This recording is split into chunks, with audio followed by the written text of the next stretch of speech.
Il est 16 heures, mesdames et messieurs, bienvenue à ces bulletins d'information. Le gouvernement congolais désapprouve le propos sécessionniste de Christian Mwando Simba d'Ensemble pour la République tenu à Kalemi. Pour les autorités, ces propos ségrégationnistes sont totalement inacceptables.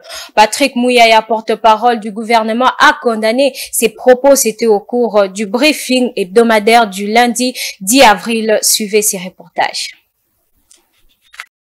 Patrick Mouyaya, ministre de la Communication et Médias, condamne avec véhémence les propos du député national Christian Mwando et les traite de ségrégationnistes. Pour lui, il n'est nullement question de faire porter au gouvernement congolais une initiative qui provient d'un individu coutumieux des réactions politiques. Selon Patrick Mouyaya, la préoccupation du Congolais, c'est d'abord l'agression que subit la partie est du pays. C'est vraiment aberrant de voir ce que ces débats est porté même par les autorités religieuses. Ici, il faut d'abord qu'on situe le sujet. Pratique du Congo, il y a ceci, il y a cela, parce qu'on veut se victimiser derrière une initiative. Est-ce que c'est par un discours ségrégationniste qu'il faut répondre à une loi que l'on considère discriminatoire? Vous avez parlé de l'homélie du cardinal, j'étais à la messe hier, je l'ai entendu, j'espère que le cardinal fera aussi une homélie pour répondre à Christian Mwando qui utilise un discours ségrégationniste pour répondre à un discours discriminatoire. Vous voyez que là, nous sommes dans les jeux des extrêmes et que si nous n'étions pas dans un contexte démocratique, alors là, on dirait, et M. Tchani et M. Mwando, leur place est en prison.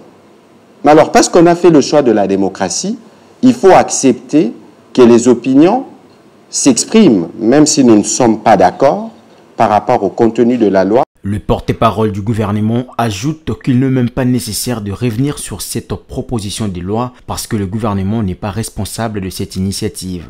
Il faut laisser la charge aux députés qui sont élus.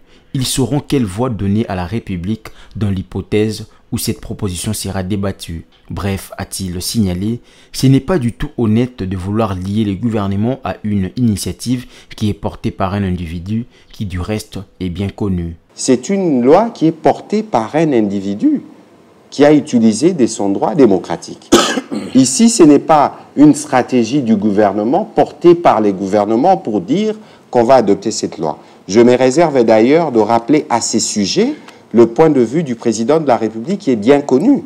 Et lorsque nous parlons, par exemple, du processus électoral, le président a rappelé qu'il s'assurait que tous les Congolais puissent avoir le droit de participer. Alors, pourquoi voulez-vous que le gouvernement s'exprime sur un sujet qui démontre à suffisance que la République démocratique du Congo est dans un processus de maturation de sa démocratie?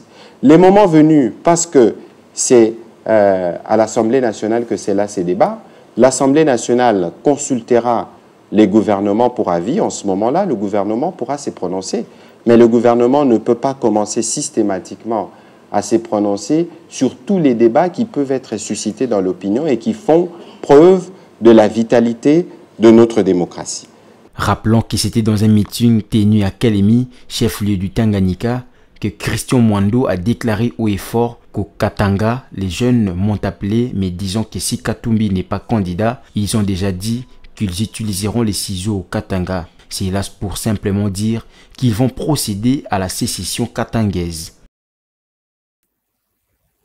Le ministre de la Santé publique, Hygiène et Prévention, Roger Kamba, a, lors d'une rencontre avec les syndicalistes du ministère de la Santé, échangé pour trouver un dialogue promettant concernant le problème. Les opposants tels que les salaires, la prime ainsi que la rémunération strictement budgétaire. Suivez cet élément. Le ministre de la Santé publique, Hygiène et Prévention, Roger Kamba, était face aux syndicalistes du ministère de la Santé. Quelques médecins, infirmiers et des administratifs étaient représentés. Accompagné du vice-ministre Serge Olémé, le ministre de la Santé publique s'est étendu sur la matière de la réunion. Que des interrogations sur fond de l'ouverture au dialogue, Roger Kamba a des idées sur lesquelles les discussions sont possibles. 3 éléments qu'il faudrait mettre à table à un moment ou à un autre, à savoir, est-ce qu'un petit salaire et une grosse prime est logique? Est-ce que c'est économiquement soutenable et individuellement soutenable? Est-ce que la logique des rémunérations strictement soutenables est bonne? Ensemble, le ministre et les délégués syndicaux devront donner des réponses. La couverture santé universelle est une solidarité avec les malades, mais il la faudra aussi pour les travailleurs. Le discours est passé et les représentants des travailleurs ont acte de se retrouver à la table de discussion. Sur le plan de travail, le peuple d'abord signifie les travailleurs d'abord. Notre relation avec le ministre de la Santé publique, Hygiène et Prévention est centralisée sur l'intérêt des travailleurs.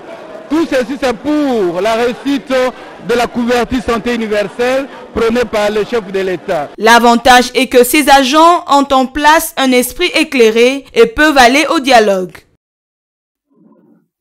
Et enfin, la nouvelle loi sur le numérique qui met l'accent sur la lutte contre les fausses informations, diffamations et autres promulguées par les chefs de l'État. Félix-Antoine Tshisekedi rencontre l'assentiment de la jeunesse congolaise. Certains jeunes trouvés dans la ville de Kinshasa pensent que cette loi tombe à pic pour réglementer les différentes publications sur les réseaux sociaux. Suivez ces reportages.